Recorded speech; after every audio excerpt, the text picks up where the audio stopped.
P T I funny से मुतालिक हुकूमत का प्रोपेगेंडा, इमरान खान का लाइटर मूड में जवाब। बोले हुकूमत ने सैलाब मुतासरीन के लिए हमारी फॉरेन फंडिंग देख ली होगी। हमने मुतासरीन के लिए सिर्फ 2 घंटे में 5.5 अरब रुपए जमा कर लिए। मईशत से मुतालिक सेमिनार से खिताब करते हुए इमरान खान ने कहा कि तहरीक इंसाफ की हुकूमत में अपोजिशन और कोरोना दोनों मईशत पर हमलावर रहे। कभी फजलुर रहमान तो कभी बिलावल भुट्टो कांपे टांगने वाली रैली लेकर आ जाते थे। नून लीग ने कोरोना पर भी सियासत की। आहिस्ता आहिस्ता जब हमारी पार्टी उठने लगी तो सबसे पहले सपोर्ट ओवरसीज पाकिस्तानीज ने की और उधर से फिर हमने पैसा इकट्ठा किया, जिसका ये इलेक्शन कमीशन के अंदर इतना बड़ा ड्रामा चला हुआ है कि मैं अभी तक हैरान हूँ।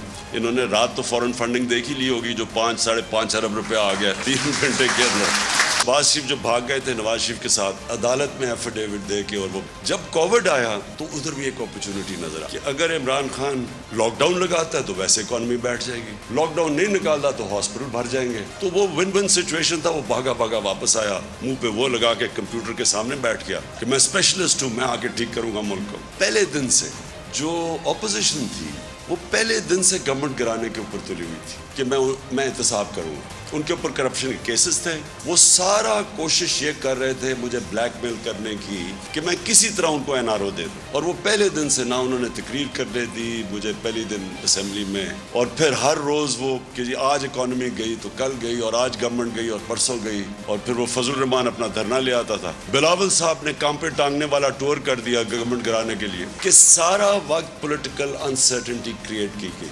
ब्लैकमेल करने की। आप इन्वेस्टमेंट एक मुल्क में जिसकी वजह से वेल्थ क्रिएशन होती है वो आ ही नहीं सकती जब तक कि पॉलिटिकल अनसर्टेनिटी हो। और वो पॉलिटिकल अनसर्टेनिटी क्रिएट की गई हमारे अगेंस्ट कि हमने कभी भी अपने मुल्क में सोचा ही नहीं वेल्थ क्रिएशन का एक्सपोर्ट्स बढ़ा के। तो हमने आते साथ ही फिर जब कोशिश की एक्सपोर्ट्स के ऊपर और बड़ा जोर लगाया एक्सपोर्ट्स के ऊपर, और ये दो पार्टीज ये इन्होंने जो किया 4 महीने के अंदर, इससे वाजे हो जाना चाहिए कि इनके जहन में कभी भी इंसानियत इनके जहन में नहीं आई। ये 2 पार्टीज जब आई इनकी दौलत ऊपर चली गई, मुल्क के कर्जे भी बढ़ गए और मुल्क के अंदर कभी कोई लॉन्ग टर्म प्लानिंग नहीं हुई। एक बार फिर नंबर 1 सब्सक्राइब करें और बेल दबाएं ताकि कोई खबर रह न जाए।